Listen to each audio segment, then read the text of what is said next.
bukan 2, 3 dibolehkan dusta dalam Islam. Dalam peperangan, kalau musuh tangkap, antum ditawan lalu ditanya, berapa jumlah pasukan Islam? 1 juta. Padahal sebenarnya cuma 1000. Kemudian yang kedua adalah memperbaiki 2 orang yang sedang bertengkar. Si A, si B lagi bertengkar, lalu kita datang kepada si A. Sebenarnya si B itu merasa bersalah. Cuma dia lebih tua, dia nggak mau mulai minta maaf. Padahal si B nggak bilang itu. Ini dibolehkan islah dzatu bayyin namanya, memperbaiki 2 orang. Yang ketiga, pujian suami istri satu sama yang lain. Jadi bukan cuma istri, suami juga begitu. Di Islam ada taqiyah. Tapi di dalam kita itu taqiyah kepada penguasa yang kafir, yang membahayakan apabila kita tidak mengikuti dia punya omongan, membahayakan diri kita. Itu bisa digunakan. Syiah sebenarnya sama, karena Syiah itu menganggap kita kafir. Karena Syiah itu menganggap kita kafir.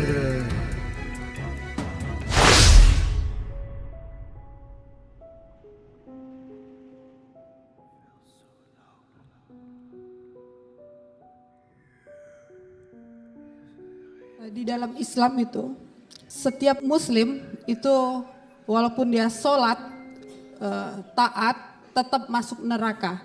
Karena ada di dalam Al-Quran, dalam surat Maryam ayat 71.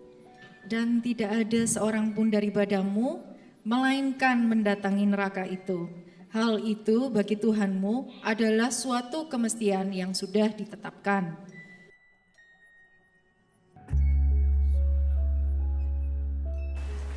Ibu jangan anggap enteng ini, Bu. Murtad itu kafir, Bu. Kafir itu neraka jahanam. Dijamin masuk neraka. Dan tidak ada seorang pun daripadamu, melainkan mendatangi neraka itu. Hal itu bagi Tuhanmu adalah suatu kemestian yang sudah ditetapkan.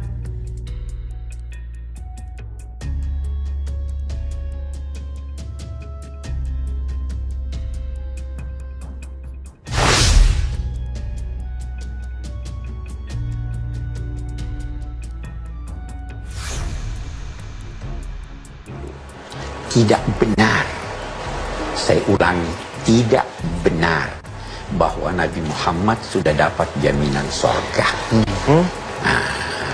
Sorga itu hak prerogatif Allah. Oke, prerogatif. Ya toh?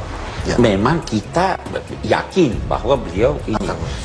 Kenapa saya katakan begitu? Pernah ada seorang sahabat Nabi dikenal orang baik. Terus teman-temannya di sekitarnya berkata, bahagialah engkau akan mendapat sorga. Nabi dengar. Siapa yang bilang begitu tadi? Nabi berkata, tidak seorang pun yang masuk sorga karena amalnya. Kamu berkata dia baik amalnya, jadi jangan sorga. Sorga hak prerogatif Tuhan. Terus ditanya, kamu pun tidak, wahai Nabi Muhammad? Saya pun tidak.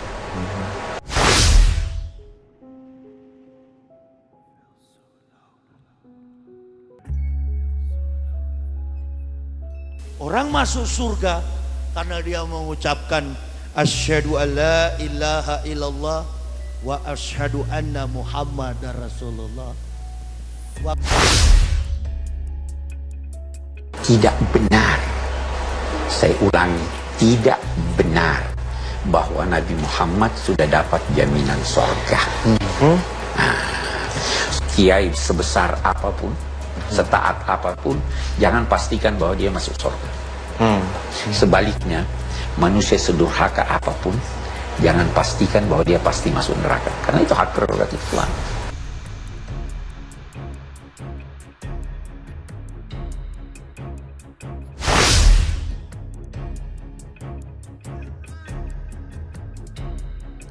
Kaum muslimin, tapi kata Rasulullah, kesibukan para lelaki nanti di dalam surga adalah, Maklusan ceritakannya nih.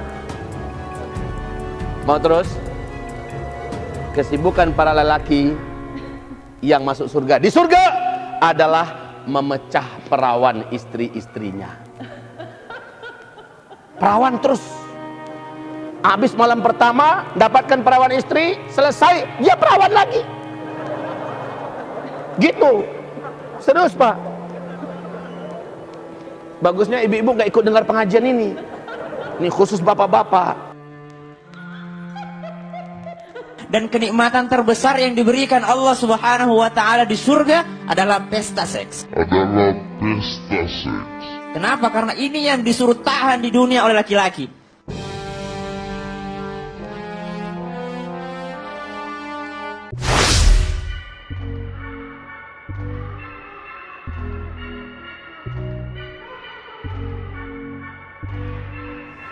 Kita bangga menghafal Al-Quran tapi tidak memahami Al-Quran. Senang mengulang berbahasa Arab tapi tidak mengerti bahasa Arab. Suka membaca Al-Quran tapi tidak memahami maknanya. Akhirnya apa? Menjadi keledai di Indonesia. Halal ya? Halal ya? Oke. Dan sekarang kita langsung Bismillahirrahmanirrahim. Ya bungsur. Paras.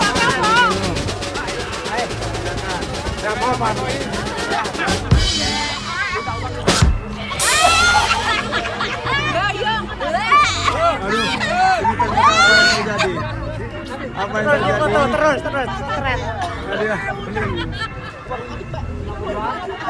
Langsung keluar semua kotoran-kotoran. Keluar semua kotoran-kotoran yang ada di dalamnya. Foto lagi. Itu udatnya. Oh, dicampur susu kok, bener kok. Itu dia. Kok uya itu? Ini apa yang terjadi?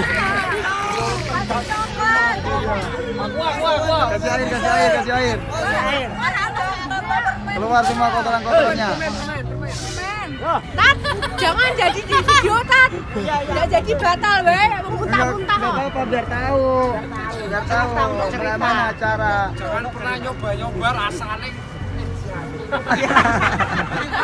Jangan nyoba. Rasanya belum pernah aku minum sesuatu yang rasanya seperti ini. Oh, berarti nggak bisa. Nggak bisa masuk.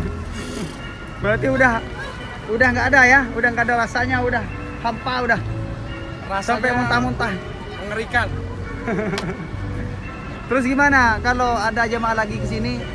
Tapi lebih bagus daripada penasaran mencoba. Segala sesuatunya dicoba. Insya Allah kalau punya sakit penyakit seperti yang sudah dibicarakan, sembuh.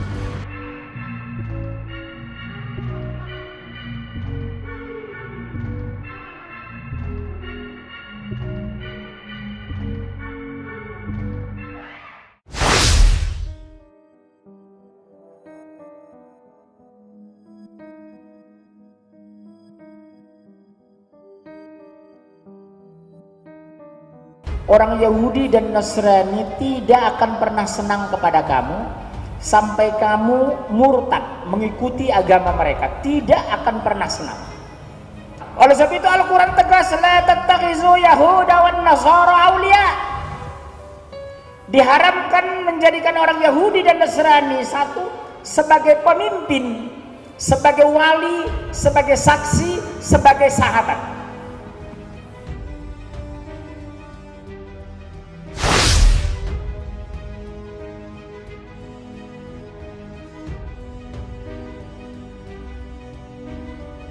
Itu ada di kurung, ya. Apabila kamu bertemu dengan orang kafir di medan perang, itu dibuang, maka pancunglah batang leher mereka.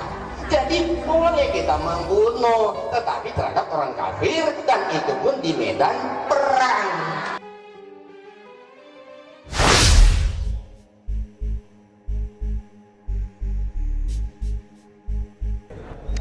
Apa syarat poligami? Harus minta izin dengan istri? Tak ada. Saya ke sini, nikah saya sekali lagi sini, istri saya tak tahu, sah. Kemudian besok nanti malam ke Jakarta, nikah sekali lagi, sah. Kemudian habis itu nanti kami ke Yogyakarta, pengajian di Jogja, nikah sekali lagi, sah. Yang kelima baru tak sah. Selama masih 4 sah. Jadi kalau mau tetap sah gimana? Ceraikan yang satu, nikah lagi, ceraikan satu, nikah lagi. Maka dia bisa terus. Itu namanya unlimited edition.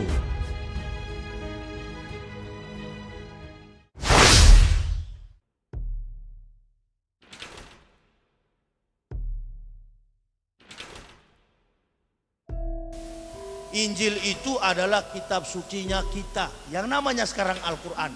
Taurat itu adalah kitab suci kita, yang namanya Al-Quran. Jabur Daud atau Mizmor Eleh Hadebarim, kitab Mazmur di Kristen itu, itulah yang namanya sekarang Al-Quran. Semua kitab yang dibawa nabi-nabi ke dunia yang tidak terbukukan hanya dengan ucapan lisan mereka, lalu pada abad yang ke-7 terbukukan di dalam su'ub, dan sekarang dalam zaman modern namanya Al-Quran.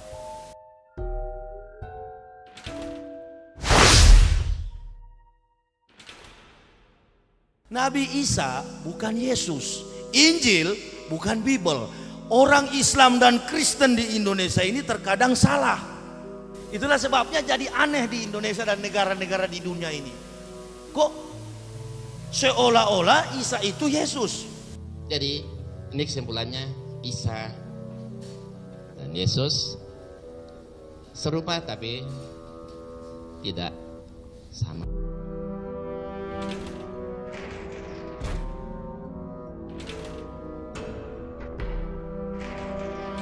Kalau orang mempertahankan sama sekali Isa bukan Yesus, bukan Isa, berarti Quran kita tidak sempurna. Kalau orang mempertahankan sama sekali Isa bukan Yesus, bukan Isa, berarti Quran kita tidak sempurna. Untuk memantau Yesus tidak mati disalib, kenapa pakai dalil Isa di Quran? Iya kan?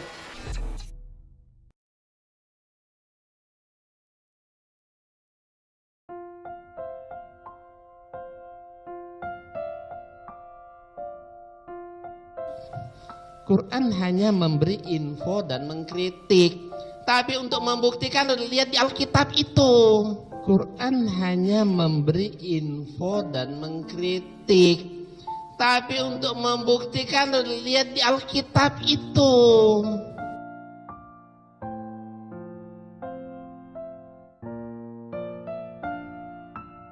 Selama ini kita dididik beragama ini dengan cara pejamkan matamu, matikan lampu, tutup jendela, kunci pintu.